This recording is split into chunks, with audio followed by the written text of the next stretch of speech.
E cadê o... Olá, pessoal, sejam bem-vindos ao canal Gaiata Psi e à playlist O Estranho, nossa aventura em busca da verdade. Hoje eu estou aqui com o Carlos Mendes, que é físico e fundador do canal do YouTube Afinal, o que somos nós? Esse título em si já é bastante curioso, né? A gente, de repente, agora saudando, né, a presença do Carlos aqui, eu estou muito lisonjeado. A gente pode perguntar para ele o porquê que ele escolheu esse nome, né, que é um canal especializado na escuta de pessoas que tiveram experiências de quase morte. É uma pauta que nós temos já desdobrado aqui no canal Gaiata Psi, né, na playlist O Estranho, e que tem uma interface com vários campos do saber, né? Então, quero dar as boas-vindas ao Carlos Mendes e vamos bater esse papo aí. Estou muito feliz com a presença dele aqui. Carlos, a palavra está com você. O que que te motivou nessa tua busca? Antes de qualquer coisa, parabéns pelo seu canal, pela sua iniciativa. É um prazer estar aqui também, indo direto ao ponto, de forma prática. Antes de eu fazer o canal, que iniciou dia 1º de janeiro de 2017, eu, durante 3 anos, tentei convencer, digamos assim, as emissoras de televisão a fazer um programa, porque por muito tempo, eu vivi no meio publicitário, né? E então a gente ouvia muito de programas, a gente produzia alguns programas, até para mim isso era natural. Uhum. Eu não tinha pensado em fazer um canal. E aí eu fiz 2 pilotos de programa de televisão durante 3 anos. Nós tentamos, quer dizer, eu tentei vender essa ideia para 6 emissoras diferentes. Nenhuma se interessou. Até uma, um ano depois, se interessou. Acredito que nem tenha visto o canal, mas se interessou. Mas aí eu já tinha sido mordido pela, pela vantagem de ter um canal. Porque a televisão é assim: primeiro, eles podem tirar do ar a qualquer momento. Eles escolhem o horário. O tempo é fixo. E vai assistir quem estiver ali na frente da TV. O canal, a entrevista tem um tamanho que precisa ter. A pessoa assiste quando ela quiser, em quantas vezes ela quiser, na língua que ela tiver e onde ela estiver. Então, é uma vantagem, tipo, não dá nem para a gente conversar. Acabou, chega. O importante não é ter audiência. O importante é que as pessoas que estejam assistindo sejam as pessoas que queiram assistir de fato, que estejam em busca desse conhecimento. E aí, nesse piloto, na verdade, eu fiz 2 pilotos, tinha uma apresentação que era também conduzida pela Nara, que é a minha filha, que apresenta os vídeos no canal, e tinha um texto, né, que eu tinha criado nessa apresentação, e o texto terminava com: afinal, o que somos nós? Né? Muitas pessoas questionaram, falaram no começo: isso está errado, certo é quem somos nós. Então, um pouco respondendo a sua pergunta, o que vem antes do que quem? Porque quando você pergunta quem, você já assume que você é uma pessoa. Perfeito, E perfeito. o que ele meio que questiona: mas o que é ser uma pessoa? É como se eu tivesse querendo fazer uma investigação partindo do zero. Mais matricial, né? O que está na base disso tudo, né? É, é, é Uhum. isso. Próxima pergunta. Sim, não, exatamente. Eu tinha pensado por aí, realmente, quem está como espectador, a princípio, o primeiro contato que tem com esse nome, o que somos nós, dá uma sensação de estranheza, né? Você logo vem a pergunta quase que natural, né? Por que não quem somos nós, né? E aí, conforme a gente vai assistindo os relatos, né, a gente começa a perceber que há um enigma muito mais profundo, né, que aí se debruça sobre o que é a mente, o que é o universo, o que é o tempo, o que é a biologia, o que é a física, e você começa a se deparar com a ideia que talvez nós sejamos outra coisa também ou além do que é comumente entendido como o ser humano, né? Nesse sentido, talvez carnal ou mundano. Então, o nome é Eu super já não tenho a menor dúvida de que somos muito além do que pensamos ser. perfeito. É impossível ah, sobreviver a 200, mais ou menos, entrevistas que eu já fiz, entre as publicadas, as ainda não publicadas, e mais um enorme número de entrevistas das quais tomei conhecimento por leitura de livros ou até insights.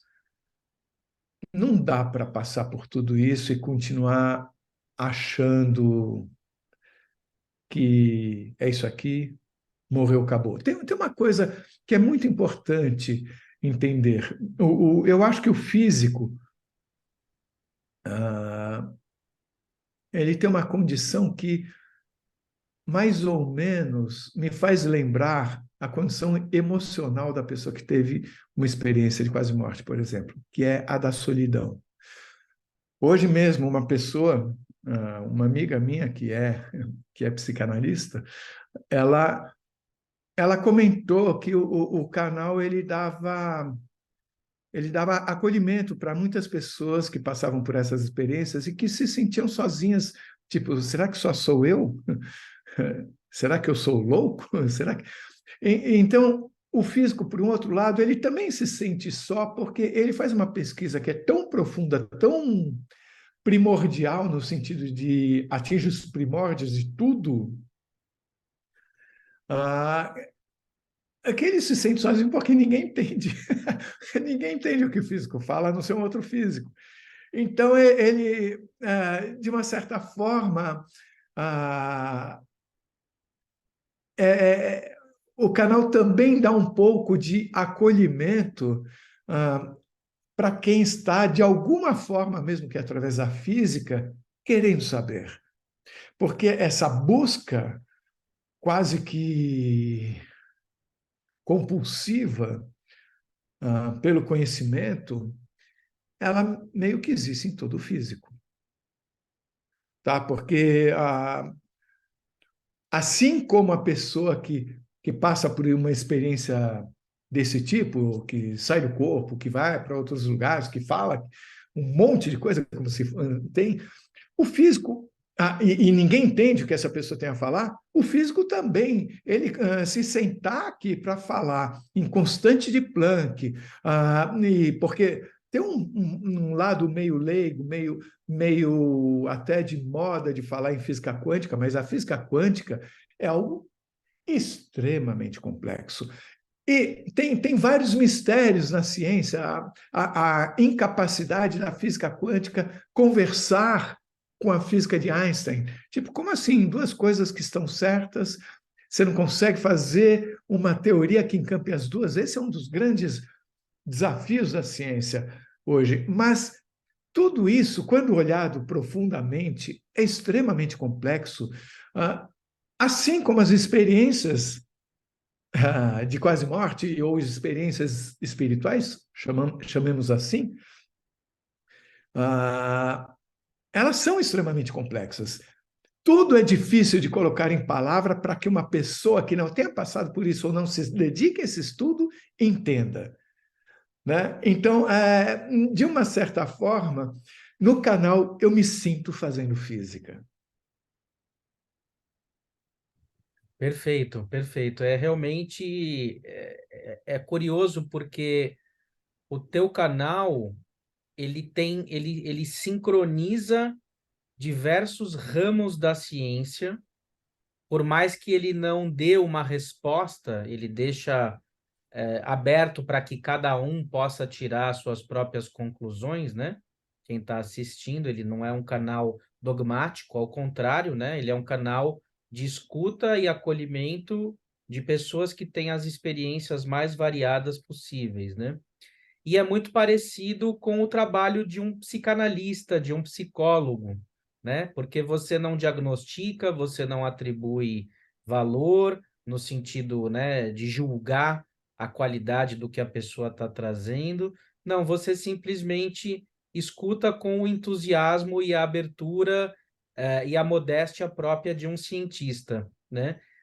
E é o que a gente procura fazer aqui também no canal Gaiata Psi, seja na playlist O Estranho e em outras, o que importa é a experiência humana, a riqueza da experiência humana. E como você falou, essas experiências de quase morte, elas são experiências, sobretudo, de vida, né? Porque as pessoas saem profundamente modificadas a partir dessas experiências, é um antes e um depois, e trazem aí coisas para a gente pensar sobre aí o que seria a natureza humana, a existência, né?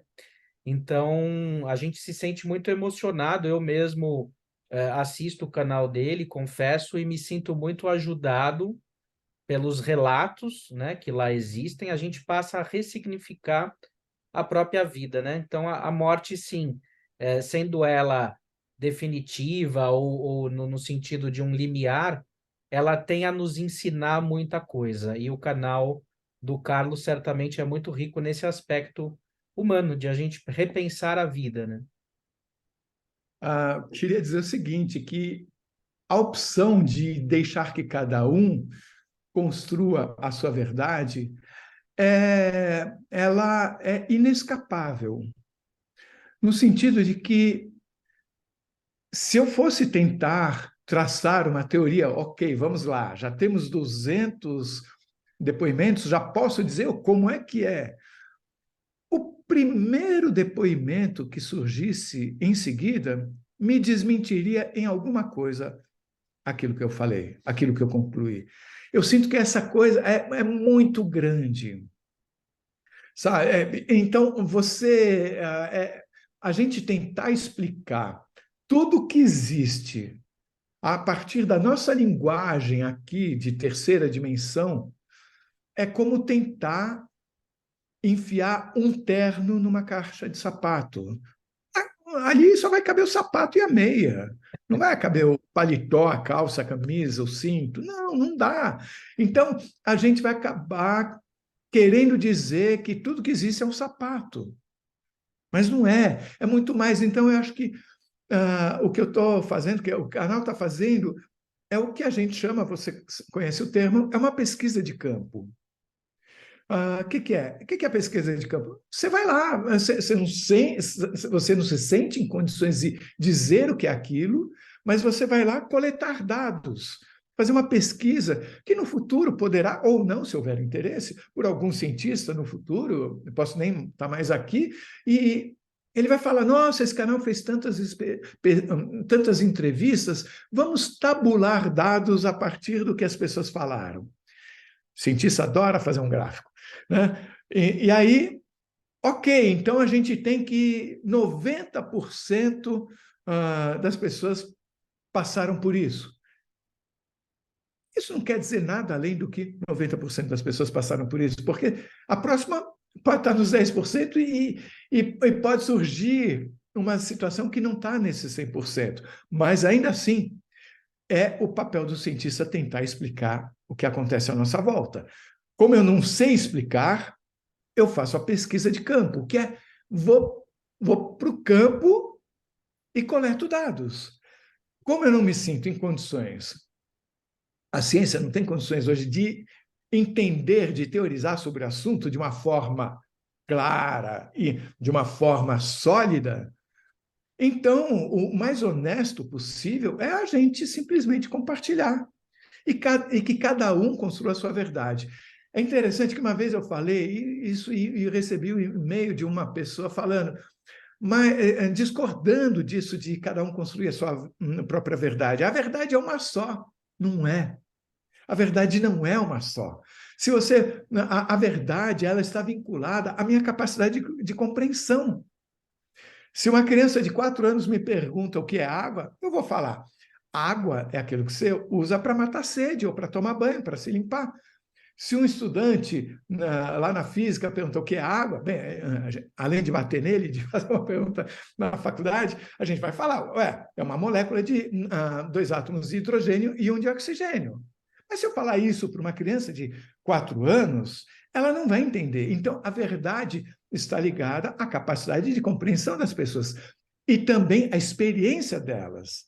E também a verdade é algo mutante, na medida em que você vai aceitando outras possibilidades, porque eu acho que existe um quesito emocional que é o seguinte: a pessoa vem, ela vem numa toada ao longo da vida, vamos supor que ela, tanto faz o cara cético, ou é ateu, ou é religioso de alguma forma, tanto faz, mas ele estabelece fundamentos nos quais ele se apoia para ele se sentir vivo, saber o que achar das coisas, para onde ir. De repente surge uma coisa que vai contra isso, a primeira reação emotiva dele é negar. Uhum.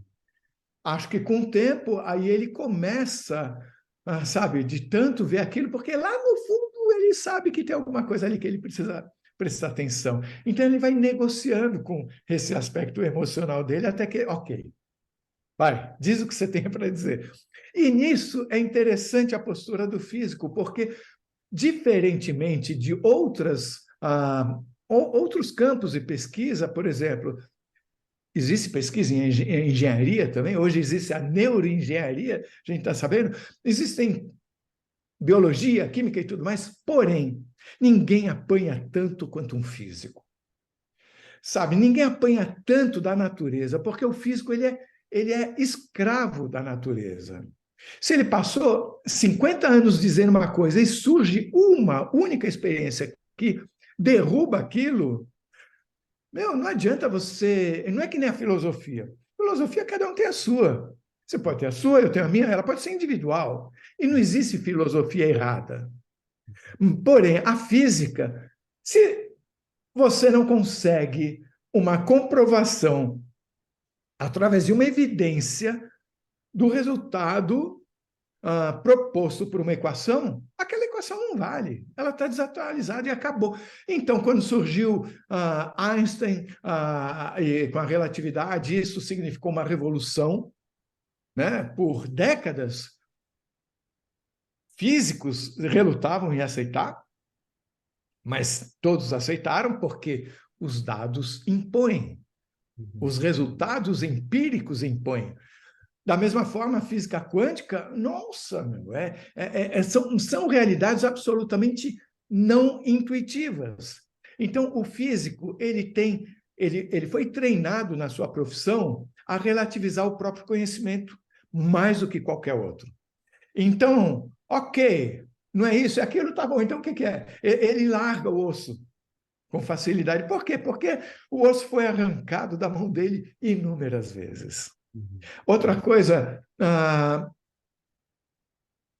eu ia falar, eram 3 coisas que eu queria falar, mas eu me esqueci. Daqui a pouco. Então, mas justamente eu tenho uma colocação para fazer em relação a isso. Eu justo estava assistindo hoje um documentário lá no Apple TV chamado O Poder da Intuição, em que justamente é feita uma crítica ao nosso mundo ocidental e à forma como a nossa ciência tem enveredado por um racionalismo materialista, e forçosamente ateísta, e os danos que o excesso da razão e do pouco uso da intuição tem gerado na compreensão da realidade, na conexão com o universo, na dificuldade de nós sermos criativos. E o que você aponta no seu canal, na sua pesquisa de campo, é que todas essas experiências de quase morte, nas suas complexidades e particularidades, mesmo elas tendo elementos em comum, elas precisam de alguma maneira de um voto intuitivo. Posso estar enganado, não sei se você concordaria comigo, mas elas precisam de um voto intuitivo daquele que as escuta para poder sentir, captar a sabedoria humana que lá existe. Porque se o cara for com uma cabeça exclusivamente materialista, militante, ele vai dizer que aquilo não passa de ópio do povo, sem procurar compreender como que aqueles fenômenos são possíveis, como que essas pessoas que muitas vezes tiveram morte clínica declarada sem sinal de atividade cerebral nenhum, podem ter experiências de alta expansão de consciência, com mensagens que muitas vezes preveem o futuro, com capacidades telepáticas, capacidades mediúnicas e além, né? Como é que é possível se isso é mero ópio do povo, né? Então, não sei se você concordaria comigo que justamente no seu campo científico você aponta para uma das limitações na forma da gente compreender o que é ciência hoje, né? Eu acho que o cientista, de forma geral, ah, o cientista não, a ciência, ela, como resultado da interação dos cientistas, ela tem uma visão que é muito engraçada, porque ela subestima um monte de coisas que a gente vê que existem. A premonição é uma coisa que a pessoa tem como provar. Ela diz que ia acontecer e aconteceu. Então, isso é uma coisa matemática de provar. Mas ela subestima. Não, isso é coisa da cabeça. Mas como assim da cabeça? Aí ela superestima o cérebro. Então, ela diz, não, não, isso é a criação do cérebro. Mas como que é? Como é que é isso? Então, se esconde embaixo do tapete do cérebro, sendo que ninguém entende o cérebro, sabe? Então, e tem uma coisa, vamos dizer assim, espírito. Para mim, a experiência espiritual, a gente usa essa palavra que todo mundo usa, mas eu não sei o que é espírito. Eu não acho que o espírito somos nós menos o corpo. Não, eu acho que existe o nós, o real nós. Né? Pô, tem muitas experiências, Daniel, e eu nem posso falar no canal porque eu não tive autorização da pessoa. Ah, uhum. Isso também acontece. E isso serve para me criar um conhecimento geral. Você perguntando sobre a intuição. A intuição, ao escolher, ao entender para onde ir, ela é uma coisa de fato muito complexa. Eu não teria condições aqui de detalhar para você. Mas tem uma coisa que eu percebo universalmente nas entrevistas: o desaparecimento do ego. Isso é algo que é maravilhoso, porque a pessoa ela conta uma história que ela não entende, coloca o seu rosto, dá o seu nome, ela se expõe eventualmente, na opinião de algumas pessoas, ao ridículo, e não estão nem aí, porque é verdade, aquilo aconteceu com elas. Então, pessoas que ficaram décadas sem contar, por que elas ficaram décadas? Porque elas começaram contando, tá?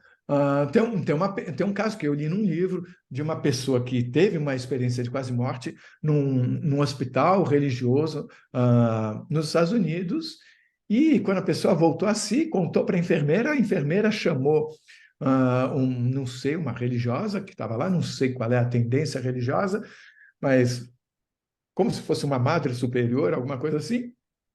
Aí ela chegou e falou: Isso é coisa do diabo. O cara chegou ali, escuta isso. Então, aí o cara conta para um familiar e todo mundo começa a olhar para a pessoa com cara de paisagem. Aí começa a confortar, não, é o remédio, é efeito da anestesia, ou é o cérebro, ou uma alucinação. Então a pessoa chega num certo momento, ela fala, bem, eu vou ter que continuar convivendo com essas pessoas. Para eu poder conviver, eu vou ter que silenciar sobre isso. Aí, ao mesmo tempo, as pessoas, elas nunca de fato ficam resolvidas, porque elas sabem que aquilo é verdade, elas precisam contar. Então, quando eu pensei no canal, eu não pensei nessas pessoas, eu pensei em quem queria saber das informações. E eu descobri com o tempo que o canal estava dando um acolhimento que eu não supunha ser importante, a ponto de uma pessoa me escreveu uma vez e falou assim: olha, eu tive uma experiência de quase morte, não quero relatar, mas eu só queria agradecer a vocês estarem me fazendo me sentir uma pessoa normal.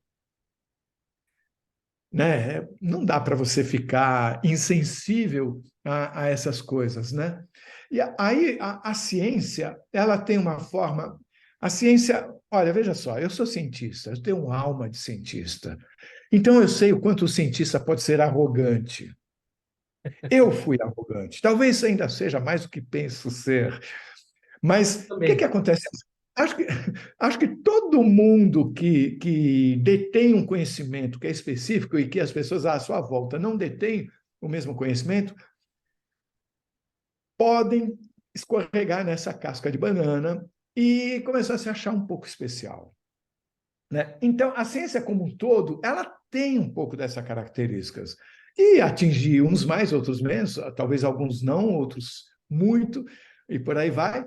Mas existe uma tendência a explicar o que são as coisas, onde as pessoas explicam muito além do que elas têm condições de explicar.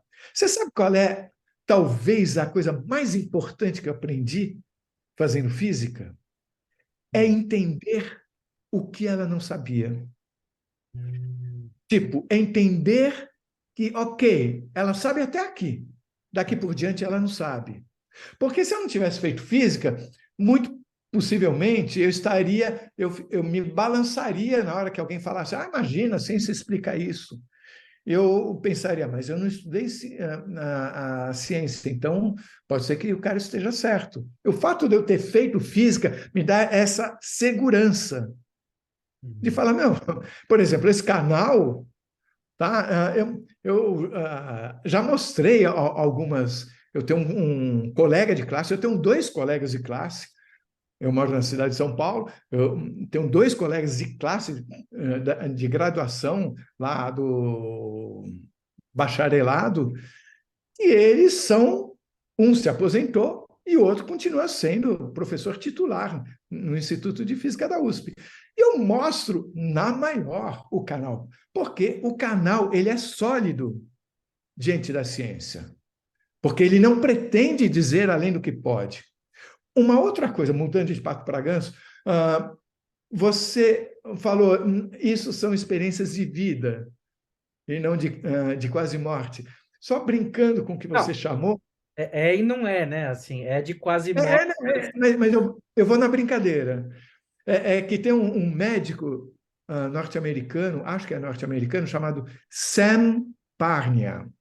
É um cardiologista que tem vários livros editados, muito importante, possivelmente o maior estudioso hoje no campo da medicina de experiências de quase morte. E num livro dele eu li uma coisa muito interessante. Ele falou que, na verdade, não deveria ser chamado de experiência de quase morte, e sim experiência de morte. Então, é ao mesmo tempo uma experiência de morte, uma experiência de vida. Ah, algumas pessoas falam, mas não é uma experiência de morte, porque ele voltou. Então, a gente precisa redefinir o que seja morte. Morte é algo de onde se pode sim voltar. Acabou o problema. Posso dizer, então, experiência de quase morte ou experiência de morte. Uhum. Né? E uma outra coisa assim que está vinculado a isso da razão que você fala, da ciência, se subir no pedestal da razão construída pelos próprios cientistas, né? Ah, e que impede que eles enxerguem um monte de coisa que está acontecendo à volta deles, porque, não quero olhar, eu não sei explicar. Então, não estou dizendo que todos sejam assim, mas é uma É uma possibilidade. tendência. E aí, por exemplo, eu estava lendo, não era nenhum, não era nenhum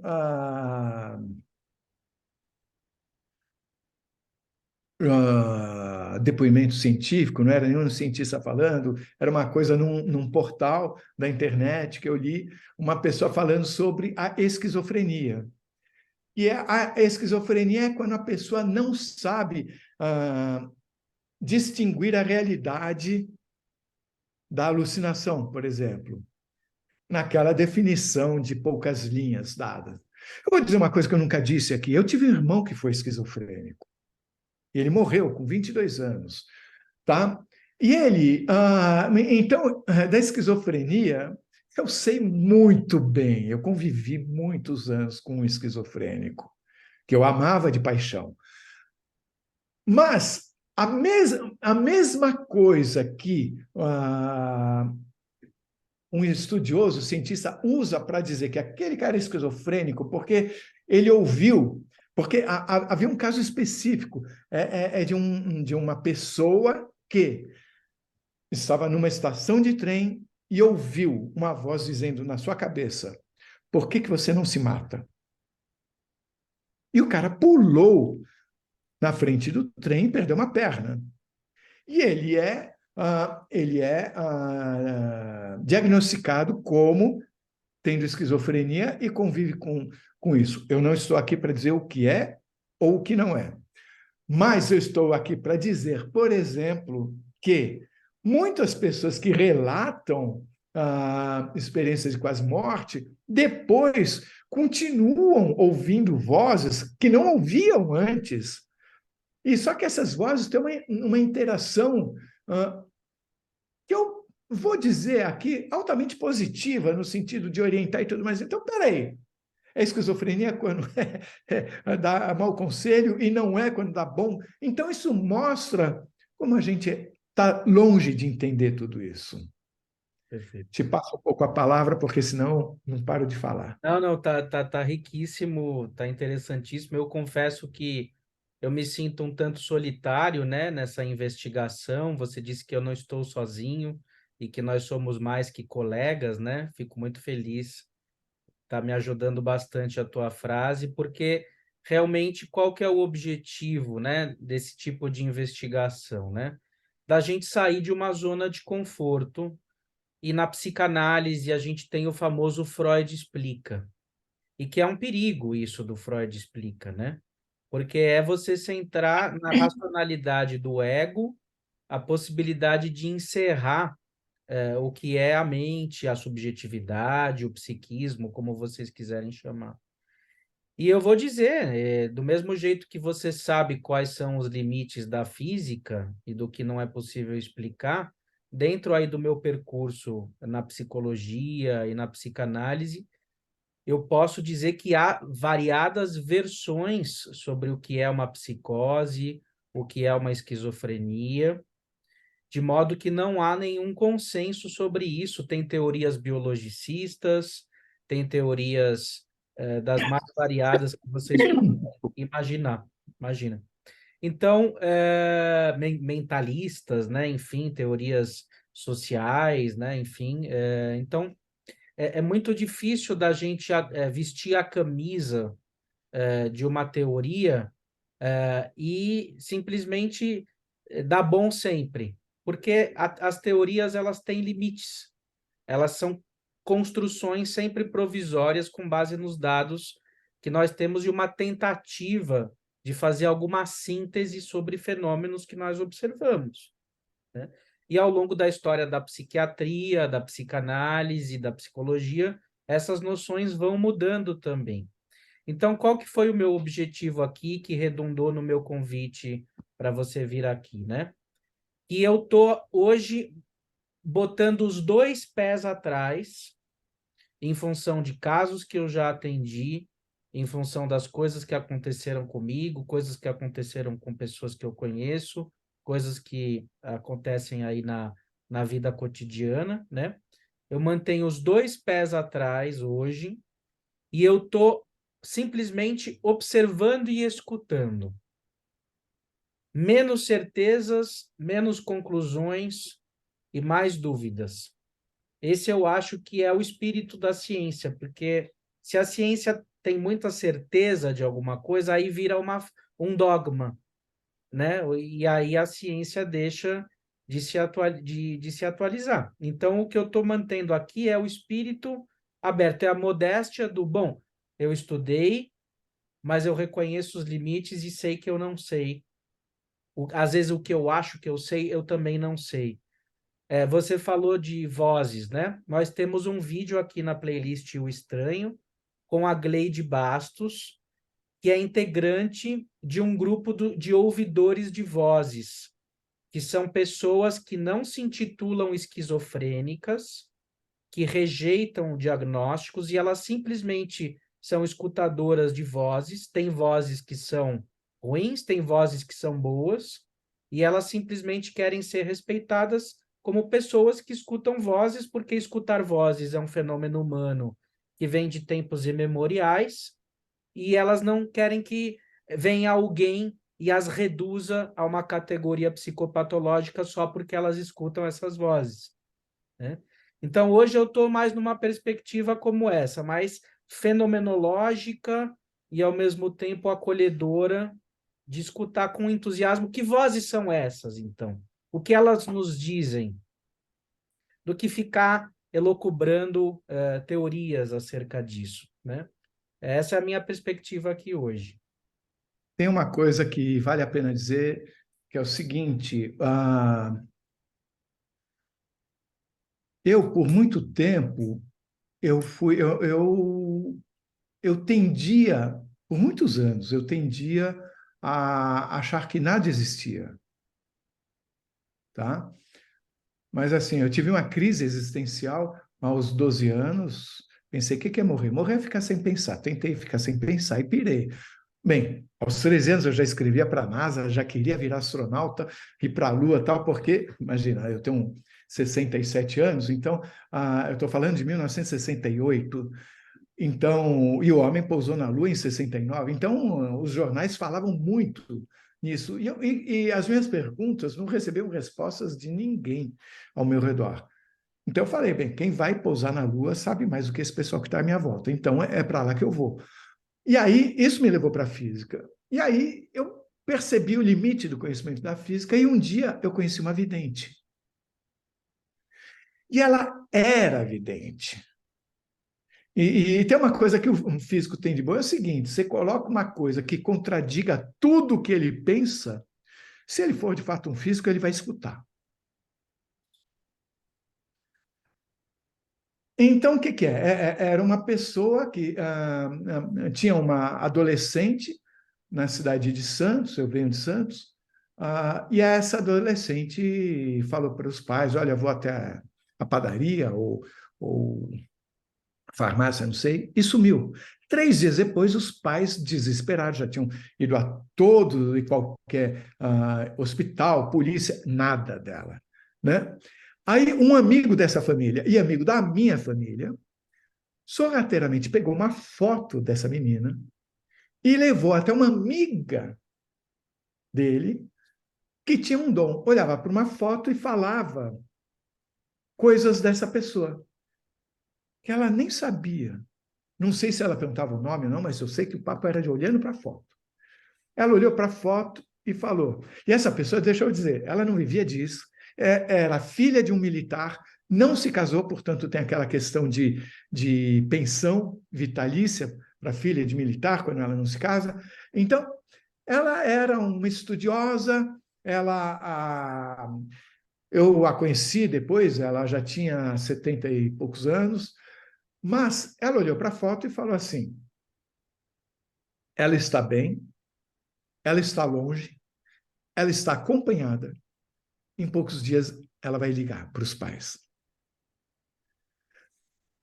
Passou uma semana, ela ligou para os pais. Ela estava bem. Ela estava no Nordeste, que é bem longe de Santos, acompanhada pelo namorado. Ela tinha fugido de casa com o namorado. Tudo terminou bem. Mas eu, quando soube dessa história, eu falei: peraí, como é que é isso? Que ela viu o que ia acontecer daqui a uma semana e isso aconteceu. Porque eu fui uma testemunha privilegiada do caso. Era uma coisa que ninguém conhece essa história. Era um drama acontecendo. E uma pessoa, com a sua boa intenção, ajudou a levar conforto. Olha, vai ficar tudo bem. E aconteceu exatamente como ela falou. Na hora que eu soube disso, eu quis conhecer essa mulher, porque ela estava mostrando de uma forma inequívoca que o tempo não era aquilo que eu pensava que era. Porque para o físico o tempo é uma grandeza linear, ou seja, só vai para frente. Mas como é que ela foi e voltou? Então, isso teve um efeito demolidor na minha compreensão de vida. Não construiu nada, só destruiu.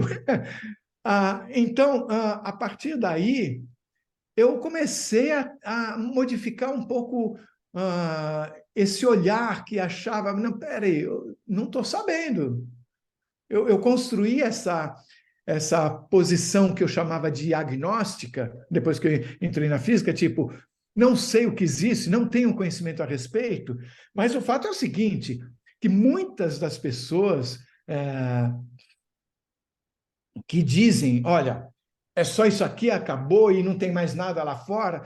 Gente, explicar a existência do universo de forma cética é tão complicado quanto explicar de uma forma não cética. Exatamente. Você falar que teve um plano divino, aí você vai perguntar, mas o que é Deus? Que plano? Como assim? Ok, nada disso existe. Então, tudo isso acontece por acaso. Mas como? Por que por acaso? Você olha para a construção do universo, para. Ora, os cientistas acham que está em eterna expansão, ora acham que é uma expansão desacelerando. Bem, deixa para lá. Mas, levando em conta a gravidade, você tem a explosão inicial, mas tudo se atrai. Se a explosão fosse um pouquinho maior, pelos cálculos atuais, a coisa viraria tudo pó, não teria formação de nada. Se fosse um pouquinho menor, ela explodiria e voltaria, colapsaria, voltaria para o que era antes do Big Bang, que não tem nem tempo antes do Big Bang, mas tudo bem. O equilíbrio entre a atração e a explosão foi não milimetricamente, nanomilimetricamente falando. Então, você explicar isso de uma forma cética, somente material, é absurdamente complexo. É tão difícil acreditar que isso é por acaso, quanto acreditar que isso não é por acaso. Então, não é isso que vai definir. Investigue tudo. Esse é o caminho, né? Ok, mas devolvo para você. Senão eu não paro de falar. Sim, não, é fantástico, né? Porque dá vontade da gente entrar nesses meandros do o que é a existência, o que é a vida, desde de um peso de uma partícula subatômica, que se fosse um pouquinho diferente, mudaria toda a estrutura do universo, da realidade, né? Até passando pelos organismos multicelulares, a consciência, a linguagem, o amor. Quer dizer, é um universo que surge por eventos espontâneos, aleatórios, que não se sabe por quê, que se auto-organiza e que depois de não sei quantos bilhões de anos reflete sobre ele mesmo através de uma mente humana, né? Então, assim, se alguém fosse pensar que haveria um pai e um filho, por exemplo, há 14, 15 bilhões de anos atrás conversando, sobre se seria possível um dia um universo se iniciar sozinho e 15 bilhões de anos haveriam galinhas, cachorros, planetas, quasares, luas, pessoas falando e viajando por aí, se amando e morrendo e vivendo, esses dois iriam dizer que isso tudo não passaria de um sonho, que seria um absurdo, né? Então, eu concordo plenamente com você. Afirmar que Deus existe é tão absurdo quanto dizer que o universo surge de princípios aleatórios, né? Que ele não tem uma programação matricial de base. Então, diante desse impasse, a melhor coisa é manter o espírito aberto e não se fechar para nada, né? Eu queria comentar até sobre um físico que eu acho que né, tem um conhecimento maravilhoso, que é o Thomas Campbell. Eu até enviei para você o vídeo, né? Eu assisti. Eu acho muito interessante, ele desenvolveu o que ele chama de My Big Toe, que é a teoria de tudo, em inglês, que ele coloca como a consciência sendo a provedora da matéria. Ele inverte um pouco o que muitos hoje pensam, que a consciência é quase como que uma coisa que não serve para ganhar dinheiro. Tipo assim, vamos ganhar dinheiro, depois a gente pensa na consciência. Mas ele coloca a consciência, ele cria uma teoria em que ele consegue aproximar a compreensão da relatividade e da física quântica, e veja só, ele é um físico muito bom, tá? Ah, então, e ele constrói tudo. Meu, você tá ouvindo o cara, você fala, meu, esse cara tem um conhecimento de experiências de quase morte, de história, de tudo, porque é uma sabedoria nas palavras dele impressionantes. Eu sinto que é como se a ciência devesse prestar mais atenção nessa teoria. Ele tem uma ideia, porque você falou em Deus, e o que é Deus? Né? Fernando Pessoa diz, eu não li isso dele, né? Amo Fernando Pessoa, quem não ama? Mas, assim, eu li uma vez que ele teria dito, não sei se disse ou não, que se Deus existe, eu quero que ele abra a porta que se apresente. Quer dizer, ele pessoalizou Deus. Ele acha que deve ser um cara que nem ele, talvez falando português, talvez não falando, mas o que é Deus? Né? Vamos colocar, então, e aqui eu me mantenho aqui nessa conversa com você, neutro também, que é o espírito científico, mas vamos ver como é que algumas experiências, como da Luísa do Sul e outras também, que não me lembro agora o nome das entrevistas, como colocam Deus como uma energia primitiva. Primitiva no sentido de estar antes de tudo. E o próprio. Tem uma teoria desenhada pelo Thomas Campbell que eu acho muito interessante, porque é uma forma de se aproximar um pouco de uma forma mais emotiva até de falar. É como se nós for o objetivo de Deus qual é? A evolução. E a evolução se consegue como? Com o compartilhamento e o cuidar do outro, porque o outro é ele também, então está cuidando de si próprio. Então, todos nós somos tentáculos de Deus. Por isso que todos nós, Deus é energia primitiva que se subdividiu em bilhões, trilhões, quatrilhões de tentáculos, e cada um desses tentáculos está na busca. Aqui é uma palavra que muita gente não vai entender, mas eu vou dizer, na busca da redução da entropia. É o princípio Sabe? Campbell, Porque né? a gente pode pensar em a entropia é a tendência que as coisas têm de ficarem homogeneizadas. Você pega uma colher de sal, joga na água, aquele sal que você jogou, ele não vai ficar uma bolinha, ele vai se espalhar homogeneamente por tudo. Informação diminui a entropia. Informação aumenta a organização. Então, o que essa massa chamada Deus pretende é diminuir a entropia, ganhar informação, aumentar o conhecimento dele próprio, como se fosse isso. E o que vai contra isso? O que aumenta a entropia? A individualização, quando você não se enxerga no outro. O medo, porque o medo, ele coloca o medo como sendo uma manifestação do ego, no sentido do o ego, eu, e não nós. Sabe? Então, eu tenho medo do outro porque eu não me sinto no outro, não me sinto representado no outro. Então, isso acaba gerando a conflito, e o conflito, ele aumenta a entropia, a bagunça, vamos dizer assim. Então, é uma forma que ele encontrou de aproximar uma compreensão que alguns poderiam chamar de espiritualista, de uma visão técnica da física. É muito bacana. Eu também acho que a gente não deve. Eu tenho um pouco de incômodo de falar o espírito, porque a sensação que eu tenho é que, de fato, nós somos alguma coisa que a gente nem imagina que seja. A gente não tem como saber, a gente aparentemente está aqui sem.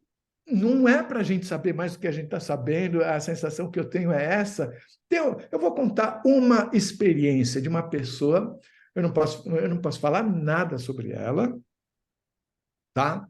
Eu vou contar um milagre, mas o nome do santo não. Então, essa pessoa me escreveu um e-mail contando toda a história dela.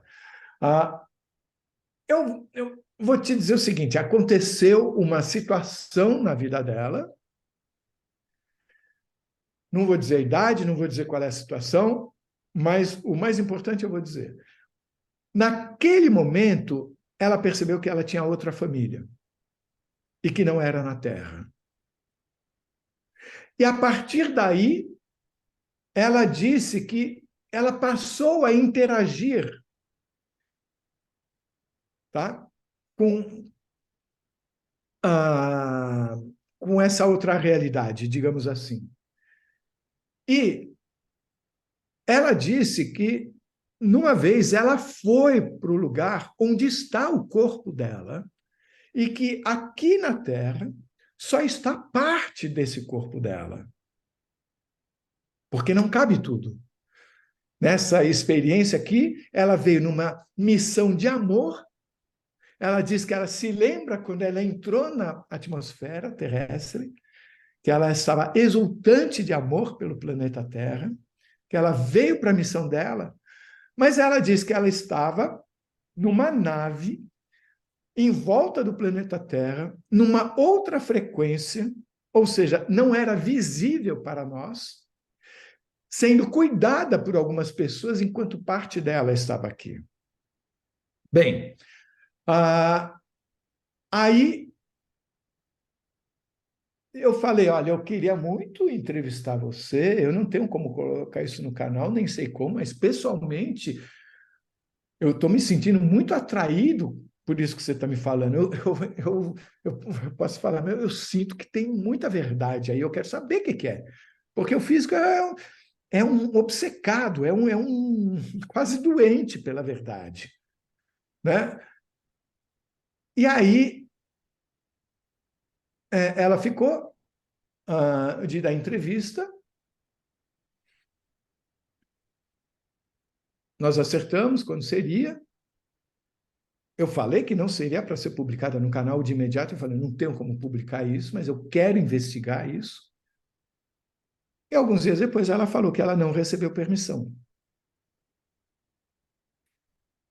E foi dito a ela que a humanidade não estava pronta para ouvir isso. Então, isso é só uma palhinha para dizer que, na verdade, tudo isso forma a intuição. Sabe, é muito complicado, eu não sei dizer. E também digo outra coisa, não é uma questão só de escolher para onde ir, é entender para onde que a investigação está levando e escolher os relatos que nos ajudem a aprofundar o que nós estamos investigando. Então, às vezes, tem relatos maravilhosos, mas que não cabem na investigação nesse momento e que poderão caber no futuro. Porque não nos esqueçamos, nós somos minúsculos. Nós somos um total de 6 pessoas, cada uma dando o que pode da sua vida para isso andar. Tá? Então, você entender para onde ir é uma tarefa muito complexa. E eu digo mais, eu não me sinto em condições de dizer que nenhum. Eu não tenho como dizer para você, olha, Daniel, teve um relato que eu falei, aquilo é fantasioso. Gente, o que é fantasioso? eu vou estar cometendo o mesmo erro de tantas pessoas, né? E então não é essa a questão. A questão é a gente entender o que a investigação está indicando, para onde a gente deve ir, e dentro da nossa minúscula capacidade de andar, a gente tem que fazer a pesquisa no campo que vai trazer mais respostas para o que está vendo. E uma coisa essencial é: a gente não tem medo. Zero de medo. Por quê? A verdade não dá medo. E nós não estamos aqui querendo convencer ninguém de nada, Uhum. sabe? Porque, na verdade, todos nós somos unidos, eu não tenho dúvida disso no meu interior, de alguma forma. Mas te devolvo de novo a palavra. Não, é isso, é bem isso que você está falando, né? Tem uma hora na vida que a gente precisa fazer uma escolha, né? Que é viver de aparências ou viver dentro do que esperam que nós sejamos, ou a gente ser autêntico e buscar a nossa verdade, pelo menos, quando a gente pelo menos puder alcançar algo da nossa verdade, já é de grande tamanho, quiçá uma verdade maior, né, sobre o universo, a vida, né? Então é isso que você falou, todas essas experiências, elas trazem inclusive uma interface sobre o que é normal, o que é uma fantasia, se é que, né? Não é uma noção também talvez equivocada ou ultrapassada. O que é um delírio, se é que também não é uma noção, então, ultrapassada, uma alucinação, né? O que são os sonhos? O que são os sonhos, qual é a real função dos sonhos, ou qual é o espectro de situações que um sonho contempla, além do que diria Freud, uma mera realização de desejos, né? Então, existe aí um universo tão grande de possibilidades que só nos resta acompanhar isso com entusiasmo. Inclusive, tem relatos aí que já lidam com essa ideia de multiversos, porque existiriam planos paralelos, né, da nossa existência, que estariam aí nos monitorando. Existe uma conexão com seres extraterrestres, que ao mesmo tempo seriam seres espirituais, muitas vezes. Existe a questão da parapsicologia, que passa a inaugurar, muitas vezes, essas experiências, um novo campo, né, de fenômenos aí que são tidos como paranormais, né, fora da condição normal. E aí, fazendo um paralelo com a física quântica, né, que nos fazem pensar se de alguma maneira a gente não vive numa Matrix também, né, numa realidade produzida por um computador quântico. Até que ponto essa realidade material e objetiva não é ela em si uma ilusão, de certa maneira. Ou a gente poderia dizer, talvez, que todas as diferentes realidades são virtuais e verdadeiras ao mesmo tempo. Exato. Veja só, vamos por partes. Você falou em multiversos. Eu, sinceramente,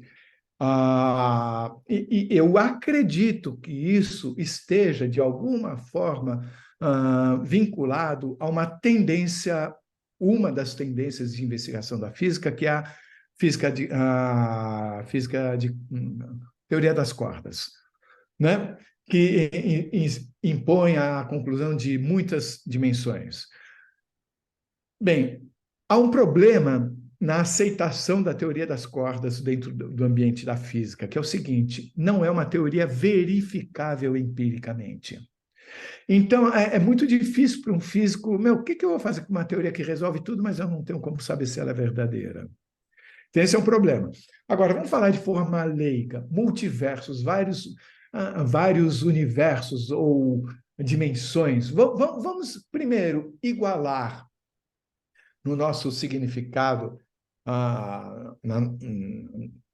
nas nossas explicações, o que seja dimensão e universo. Ok. Uma outra dimensão é um outro universo ou não? Será que o universo é uma forma contínua, tipo assim, que nem você tem água em estado sólido, você esquenta, vai para o líquido, você esquenta, vai para o gasoso.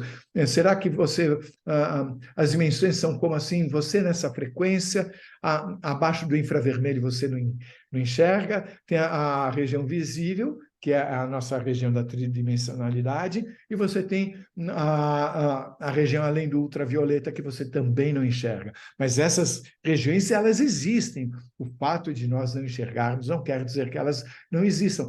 Aí a pergunta é: será que quando a gente perde o corpo físico, o que existe está numa outra dimensão ou está nessas outras frequências? E se não é nessas outras frequências, o que é ser uma outra dimensão? A gente não sabe. O que é ser uma outra dimensão? Não sei. Quando se fala também extraterrestres, ou gente, não é que nem americano e russo, sabe? Terráqueo e marciano. Gente, a coisa é muito mais complexa, sutil e simples ao mesmo tempo. É complexa porque nós não temos condições de entender.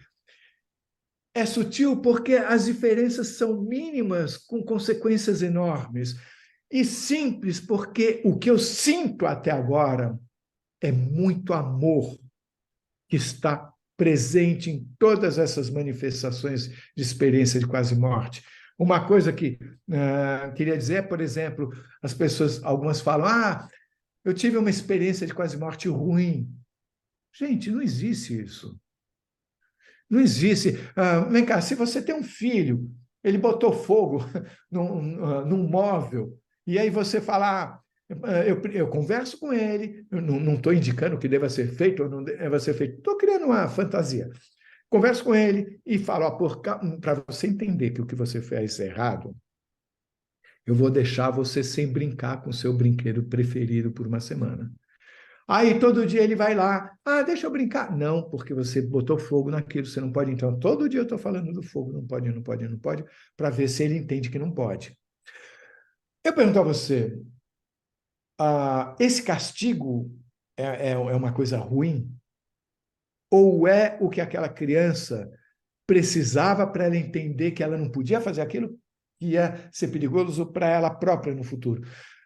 Ok, o exemplo pode não ser feliz, na opinião de outras pessoas, mas que cada um construa o seu exemplo dessa forma, diga. Sim, eu lembrei de uma experiência do seu canal, de um senhor, não me lembro o nome, e ele teve uma EQM que é de 1 a 2% das EQMs são consideradas experiências dolorosas, de grande sofrimento, e a dele Hum, se enquadra, segundo o Dr. Edson Amâncio, nesse livro hum, Experiências de Quase Morte, isso está documentado cientificamente no sentido empírico, para quem tá ocupado com isso. De 1 a 2% das EQMs não são experiências de fusão com o universo, de libertação, e esse seu entrevistando, eu não me lembro o nome dele, ele comenta que ele não era um bom marido, que ele fazia coisas equivocadas e que nessa situação em que ele estava em coma,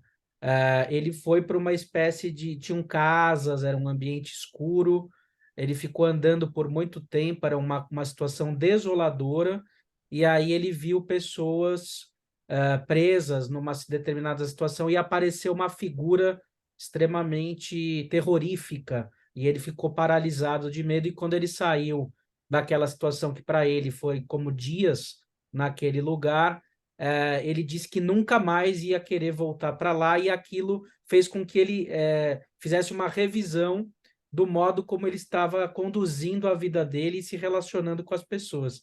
Então, eu acho que entraria nisso que você está falando, né? Quer dizer, ele tomou um susto e teve um aprendizado dessa experiência, né?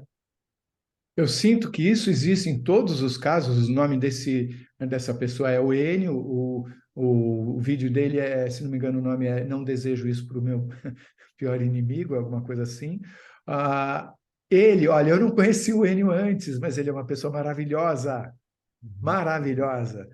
Sabe? Que mora longe de mim, não dá para eu ir, não, mas quem sabe eu teria imenso prazer em estar com ele. Ele é um doce de pessoa, tá? Mas assim, eu acho que toda...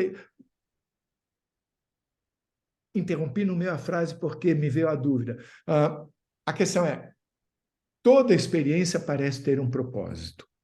Parece. Não dá para eu dizer que toda tenha. Mas é muito comum as pessoas entenderem que fosse como uma espécie de recall, sabe? Tem um carro, tem uma coisa que não está funcionando bem, volta, vem cá, conserta, agora vai. Várias pessoas dizem, relatam que antes de virem para essa experiência, elas tinham um combinado. O que elas iam aprender, que situações elas iam viver, qual seria o aprendizado nessa experiência. Só que a pessoa vem para cá e elas dizem que elas não se lembram. Faz parte do jogo, né? Faz parte do jogo. Aí, algumas dizem que elas sentem claramente que elas foram chamadas para um reposicionamento, porque estavam se distanciando muito da função. O que eu vou fazer com essa informação? Não sei, eu não posso concluir nada, não dá para concluir nada disso. Mas eu compartilho, e cada um vai entendendo, intuindo como der, como quiser. Outras pessoas perguntam, mas por que só algumas pessoas têm EQM e outras não? Também não sei. Tem um caso de uma senhora de Salvador, que ela é muito engraçada, muito divertida, uma costureira. Ela teve uma experiência de quase morte na 17ª cirurgia da vida dela. Eu falei para ela, bem, se você tivesse parado na 16ª, você teria números robustos para dizer que tudo isso é bobagem. Imagina, eu tive 16 cirurgias, nunca tive nada. Na 17ª ela teve. Então, a gente tem que ir com calma, com muito poder de observação. Temos que estar cientes da dificuldade de entendermos, né? Então, essa é uma das razões porque o canal nunca emite uma opinião. Vamos explicar o que é isso. Não tem como, porque está muito além da nossa capacidade de entender, né? Então, a gente vai indo, a gente vai cavucando, vamos ver o que a gente encontra, né? Por exemplo, eu às vezes procuro, sempre que a gente faz uma entrevista, eu procuro conversar com a pessoa para que ela se atenha ao que ela viveu e não ao que ela entendeu depois sobre o que ela viveu. Porque a interpretação dela, inevitavelmente, suja a informação científica. Você sabe que na psicanálise, a rigor, a gente não interpreta sonhos, né? A gente interpreta o relato do sonho, que já é uma construção secundária, egóica, racional, daquilo que foi o sonho, né? Então, mostra a questão do inefável, né? Que, de alguma maneira, mesmo em Freud, ele já dizia do umbigo do sonho. O que é o umbigo do sonho? É o contato com o desconhecido, que por mais que a gente racionalize, explique, tem um ponto que é incognoscível. A gente não sabe por que o sonho aconteceu daquela forma. Então, eu diria o seguinte, que dentro de todo o material que você traz na tua pesquisa, é possível sim afirmar que não se trata de ópio do povo. Porque o ópio do povo, ele é uma forma das pessoas se fecharem num mundo de prazeres momentâneos. E todas essas experiências do seu canal, e além, não só dele, mostram que há uma ressignificação profunda do que é a vida. Então, vai muito mais além do efeito de uma droga alucinógena. Tem uma modificação subjetiva profunda, né? E só não vê isso quem não quer ver. Por isso que eu retomo a máxima do Lacan, né? Cada um alcança a verdade que é capaz de suportar, né? Ou seja, nós temos as nossas defesas o nosso modus operandi, e quando vem alguma coisa que nos faz questionar, você tem duas opções. Ou você se retrai, né? Você volta para a tua certeza e finge que aquilo não existe, ou você desbrava aquilo e tenta inaugurar um novo campo, tenta fazer uma ampliação de consciência, né? E é isso que a gente está tentando fazer aqui hoje, e cada um nas nossas pesquisas também, né? Você mostrou há pouco o livro do Edson Amâncio.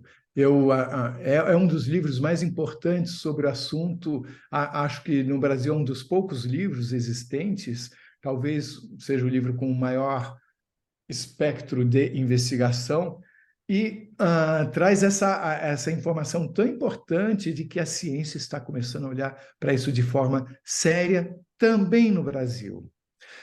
Ah, é interessante porque a experiência de quase morte é um fenômeno, é uma situação, é uma nomenclatura surgida no meio médico, porque surgia em sala de cirurgia, porque a experiência em si, ela existe desde que a gente é gente, mas os médicos começaram a notar casos em que eles não sabiam explicar através de conceitos de alucinação, outra coisa. Como que uma mulher numa sala de cirurgia ela relata que saiu do corpo, passeou pelo hospital, viu um pé de sapato no telhado, num lugar que não era visível. E as pessoas vão lá e está o sapato. Então, alguma coisa a mulher foi lá. Então, isso é matemático. Mas é engraçado que alguns conceitos parece que a civilização patina. Parece que esquece.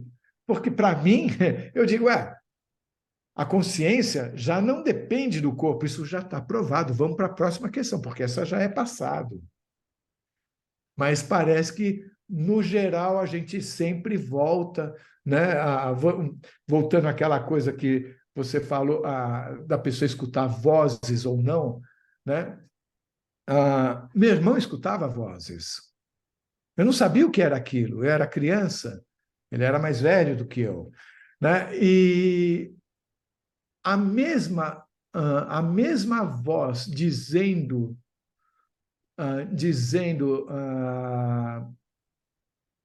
para o cara se atirar ali na linha do trem, eu sei de uma pessoa que comenta isso, inclusive, na entrevista, prefiro não dizer qual é, mas ele também ouviu uma voz para se atirar, ele nunca tinha ouvido, para se atirar da varanda que os problemas dele iam terminar.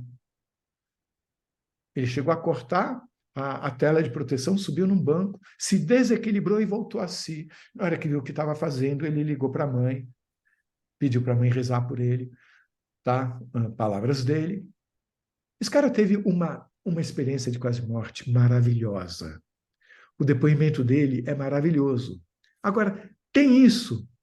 Como eu conheço uma pessoa, conheço intimamente uma pessoa que já é falecida, que ela estava num cruzamento, esperando o sinal abrir à noite.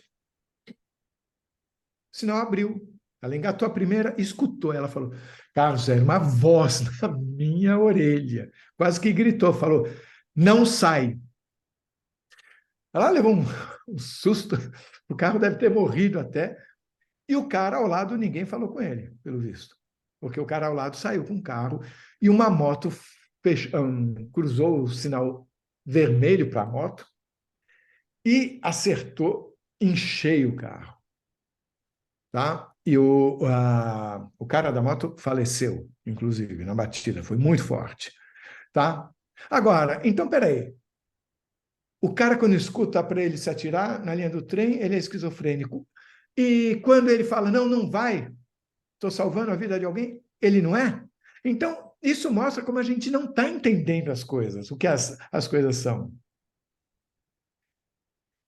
É, Ah, e justamente, é, justamente o que as tuas pesquisas trazem, né? E que você já está inclinado a pensar, embora, como você falou, você ainda mantém uma posição de neutralidade, não tenha certeza absoluta de nada, mas que é a mesma... Desculpe de fazer o parênteses. O cientista, quando ele vai para a pesquisa de campo, ele tem intuição, ele acha que é por aqui, ele tem que escolher, né? Mas ele sabe que ele não tem informação suficiente para dizer que isso é isso. Então, sim, eu tenho intuição, eu acho, eu vou construindo de uma forma virtual, digamos assim. Mas eu sei que eu não sei nada de forma definitiva. Então, eu não exponho nada porque eu não quero atrapalhar a construção da verdade de ninguém. Mas desculpe, era só um parênteses. Não, não, imagina, não, é isso que eu ia dizer, que nesse livro do Dr. Edson Amâncio, que é neurocirurgião, né, da Escola Paulista de Medicina, da Unifesp, aqui de São Paulo, né, Experiências de Quase Morte, Ciência, Mente e Cérebro, ele chega a concluir, né, que a mente, ou a consciência, como vocês que podem chamar aí, as duas formas, ela seria não local, né? Ela teria uma espécie de existência não material, estaria aí talvez numa nuvem do universo, os indianos chamariam isso de registro akáshico do universo, talvez, né? E aí ela precisa apenas do cérebro, que seria um hardware, que nada mais seria do que um transmissor da mente, para que essa mente possa se manifestar de forma física nesse plano de realidade.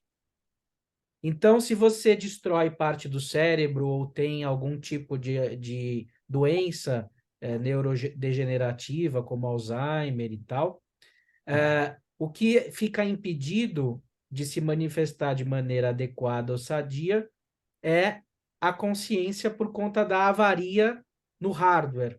Mas o hardware não produz o software, ele é apenas um transmissor para que a consciência se manifeste nesse plano material.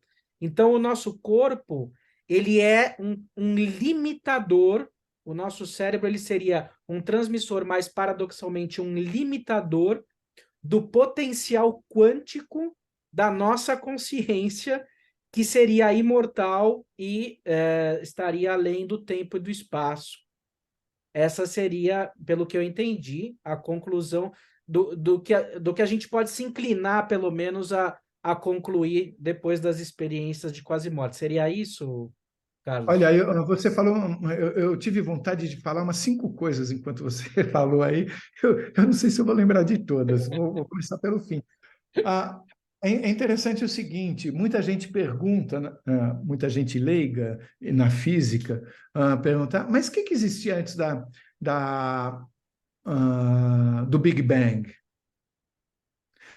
A resposta que um físico dá para você é o seguinte: você não pode fazer essa pergunta. Por quê? Porque o conceito de tempo não existe fora antes do Big Bang. Não existe o antes do Big Bang, porque antes é um conceito temporal. Não tem sentido em você falar antes do Big Bang. Então, isso fica complicado para a gente. Mas como eu não. O que eu faço se eu não posso falar em antes? Porque para mim existe o antes do Big Bang. Se ele aconteceu aqui, mas para matemática não existe. Para matemática que explica tudo isso, não existe. O que você falou da consciência ser não local, bem, a física já provou o chamado emaranhamento de partículas, assim, que duas. Vamos fazer um exercício aqui. Tem uma explosão nuclear aqui. 2 elétrons são formados a partir dessa mesma explosão.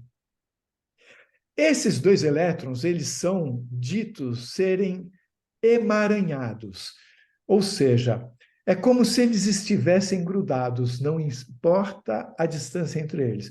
Então, o que acontece com um vai acontecer com o outro, mesmo que um esteja aqui e o outro a 100 bilhões de anos-luz. E que é uma coisa que, inclusive, o Einstein teve dificuldade de aceitar, porque isso está em desacordo com a previsão da física da relatividade, que diz que toda informação, alguém teria que mandar uma informação daqui para lá, e isso sairia na velocidade da luz. Então, está aí uma das questões para a física resolver. Então, de uma certa forma, você pode dizer que existe uma ligação não local aqui. Então, o que acontece? Vamos pensar no Big Bang. Você concorda que, em termos materiais, você, o quadro que está atrás de você, eu, o computador, tudo tem a sua origem, os componentes que nos formam, os quarks, as partículas elementares, tudo isso vem desde o Big Bang. O que nos faz nasceu no Big Bang. Os elétrons, os quarks, todas as partículas elementares nasceram no Big Bang, porque um elétron não morre. Um elétron é sempre um elétron. Uma partícula elementar é sempre uma partícula elementar. Ela não envelhece, né? Não Tem morre, meia-vida. Um não elétron tem, não tem meia-vida. não tem minha vida. E aí, o que acontece? Então, nós podemos dizer que todos nós estávamos juntos no Big Bang? Podemos. Aí tem a explosão. Uau! Nós não podemos dizer, por essa lógica, que estamos todos nós interconectados? Isso é o que eu acho. Sabe, a mesma coisa que aconteceu com aqueles dois elétrons numa pequena explosão nuclear, isso acontece com todos nós em relação ao Big Bang. Todos nós estamos interconectados, todos nós somos uma coisa só. E isso é uma coisa que vai muito ao encontro do que a gente aprende nos relatos das experiências de quase morte. Inclusive, se você me permite, tem o exemplo que acho que é do próprio canal, que o Dr. Edson comenta aqui no livro, de um rapaz que sofreu um acidente de carro, teve uma experiência de quase morte, viu as pessoas comentando sobre o corpo dele, foi levado para um local, para além de uma montanha, uma sala com pessoas ou seres, não me lembro bem, e estava a 50 quilômetros da sua casa. Na sua casa estava sua esposa com seu filho, ela foi acometida por um sono súbito e sonhou com o mesmo lugar que ele tinha ido na EQM. Então foi uma EQM com comunicação telepática, onírica, ou seja, por sonho, entre ele e a esposa. Sim, isso indica a complexidade e sutileza e beleza disso tudo. Aliás, eu queria sempre, aproveito cada oportunidade para agradecer e render as devidas honras ao doutor Edson Amâncio, né? Porque ele, como médico, ele é um cara que sempre investigou a fronteira, né? E ele mesmo teve 3 pacientes que tiveram experiência de quase morte e que ele não entendia o que estava acontecendo até que ele leu um estudo de um médico holandês chamado Pim van Lommel, que fez um estudo com mais de 300 casos de experiência de quase morte ocorridos na Holanda, e como eu disse a você, médico não, cientista, adora um gráfico, né? Então ele fez gráficos, a coisa, deu o tratamento acadêmico que normalmente se dá, mas o fato é que ele teve eu me esqueci o nome da publicação, mas esse médico holandês teve uma publicação de um artigo numa revista de Londres muito importante, esqueci o nome, e foi através desse artigo que o Edson soube da história do Pim van Lommel, aí ele começou a repensar tudo, e foi o Edson que me trouxe esse assunto. Eu soube da existência das experiências de quase morte em 2013 na casa do Edson, né? Então, ele é um cara que ocupa um lugar da maior importância nessa pesquisa que está sendo feita no Brasil. Ele é um cara que inseriu o Brasil no mundo de uma certa forma, sabe, ao trazer a importância de nós falarmos sobre isso. Você também falou sobre a questão de prisão ou não. Aqui é uma prisão, sabe, a Matrix, tem várias formas de se falar sobre isso. É interessante, de novo, o que o Thomas Campbell fala, né, que ele fala como se ele faz uma comparação entre nós, como sendo os players, como a grande existência, assim, o eu que sou de fato, estou aqui fora, ah, o computador inventado, tá? Sendo o que ele chama, que alguns poderiam chamar de Deus. Aí o jogo é o planeta Terra, ah, e as pessoas, ele deu até o nome de um jogo que existe, eu não me lembro o nome, eu não sou ligado nessas coisas. É como se tivesse uma vida ali virtual, e ali são os nossos avatares, né? E aquele avatar, eu sou um avatar de mim mesmo maior. Isso aqui eu estou no jogo. Quando acabar o jogo, eu volto a ser eu total ali. E dependendo do que eu preciso aprender, eu vou entrar de novo no outro jogo para aprender. Isso é o que ele defende de uma forma científica, numa linguagem mais próxima do que a física está acostumada, né? Então, você pode pensar que é uma prisão, mas a ideia de prisão, para mim, me lembra muito o conceito da EQM ruim. Eu não acho que exista uma EQM ruim. Eu acho que existe a gente vive aquilo que a gente precisa para evoluir. Porque eu gosto do que o Thomas Campbell fala, e a nossa intenção é a evolução, é a informação que só se consegue com a percepção de que todos nós somos unidos. A gente consegue a evolução com o amor e o cuidado e nunca com o medo, né? Então, terminando, quando se fala em ETs, seres espirituais, olha, eu não entendo quase nada, de nada, de tudo, aliás. Mas eu acho que é tudo farinha do mesmo saco. Eu acho que é um saco só. Perfeito. E justamente com a cara e a coragem, o Dr. Edson, que é um cirurgião, né? Um neurocirurgião, que é alguém que teria aí todos os motivos do mundo dentro da sua formação médica para reduzir a consciência ao cérebro, né? E ele faz o percurso inverso, né? Então, é muito corajoso isso, porque ele é, entre aspas, um traidor do narcisismo do seu próprio meio, mas no bom sentido do termo, né? Assim É, como a patrulha ideológica, né? exato, ele rompe com a patrulha ideológica da qual ele deriva e a preciosidade dele, do Campbell também, e do Amit Goswami também, que é importante lembrar, que também é um físico que vai nesse caminho, é de justamente unir biologia, química, física com espiritualidade, com psicologia, eventualmente até com a psicanálise, né, tendo em vista que é um canal de psicologia e psicanálise. E eu confesso a vocês, né, que às vezes eu fico alguns períodos sem ler nada, e depois que eu me encontrei com o canal Afinal que Somos Nós e outros tipos de investigação que eu tenho feito no campo da ufologia, também da parapsicologia, eu passei a ser um devorador de livros novamente. Por quê? Porque eu sinto que é uma ciência com amor e é uma ciência com sabedoria e com humanidade.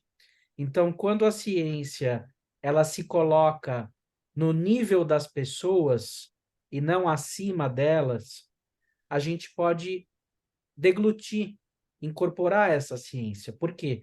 Porque ela fala a favor de nós. Ela está em sintonia com o ser humano.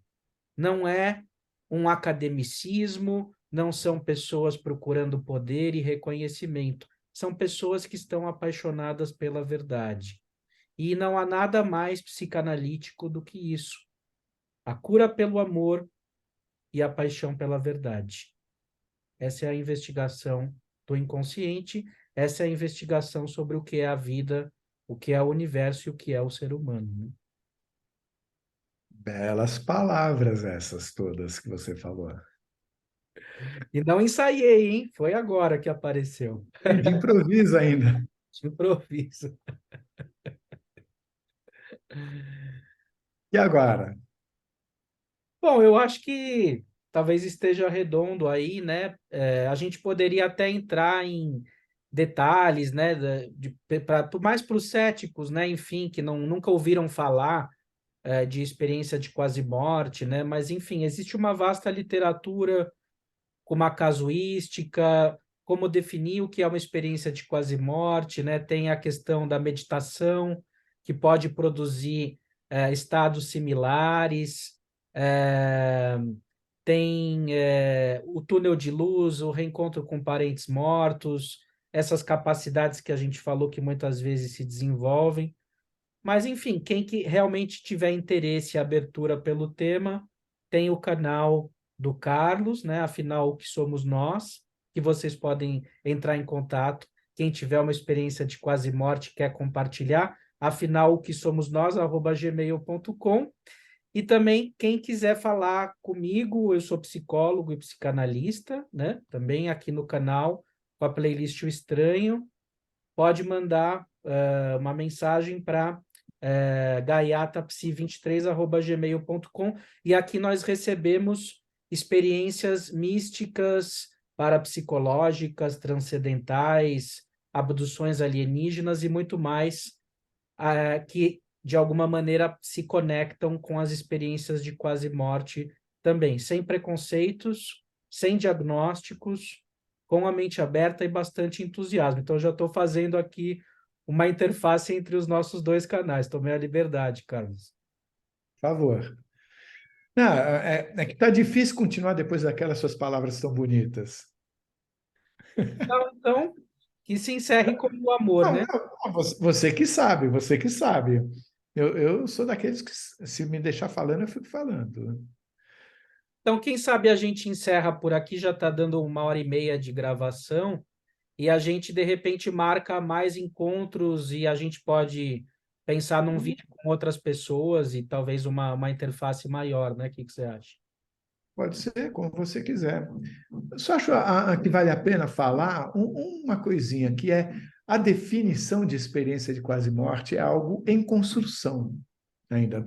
Porque, sendo uma coisa que surgiu no ambiente cirúrgico, então é em situações médicas que clínicas, a pessoa estava conectada com equipamentos, com monitores e tudo mais, então havia a percepção de uma morte clínica, por exemplo, e a pessoa voltou. É diferente da situação da pessoa que tem essa experiência num acidente de carro, que é aquele caso relatado por você, porque não tem um monitor ali no cara, né? Ou num afogamento. Então, há uma médica muito importante canadense chamada doutora Yvonne Kaysen, que ela teve uma experiência maravilhosa, e a partir daí, hoje eu não sei a idade dela, mas já há algumas décadas que ela teve isso, logo depois de formada, e ela defende de que a experiência de quase morte ela pode ocorrer numa situação de quase morte, numa situação de você estar simplesmente olhando para o universo, para uma linda vista, do nada, de um susto, ou seja, não é assim como nem todo mundo que vai passar por uma cirurgia vai ter uma experiência de quase morte, nem toda experiência dessa potência ocorre necessariamente numa situação de quase morte. Era isso. Perfeito. Exatamente. Tem outras formas, né, eventualmente, de alguém ter efeitos de grande revelação ou mudança paradigmática na vida, embora as pesquisas tenham surgido de situações clínicas em que pessoas foram declaradas como mortas ou que estavam em estados de inconsciência, não havia atividade cerebral nenhuma, e elas, ao contrário de sucumbirem àquela experiência, tiveram simplesmente uma ampliação dos sentidos, da visão das coisas e uma ressignificação profunda das suas vidas. E aí cada experiência é diferente da outra, né? Então esse que é o universo aí que a gente está discutindo, né? Que não é uma coisa monolítica e também é muito diferente de um sonho simples, muito diferente mesmo de um sonho tradicional, desses que a gente tem toda noite. São coisas absolutamente marcantes e muito peculiares, né? É isso. Legal. Já estou virando meio que um especialista de EQM agora. Claro, estamos juntos. Estamos juntos nessa. Então é isso aí, Carlos. Obrigado pela presença. Vamos trocando aí mais figurinhas, né? Eu que agradeço e parabéns pelo seu canal. Obrigado, parabéns a você que tem também despertado aí tantas vidas, né? Tocado tantas pessoas com isso, né? Parabéns. Valeu, pessoal. Um grande abraço e até o próximo vídeo. Tchau, tchau.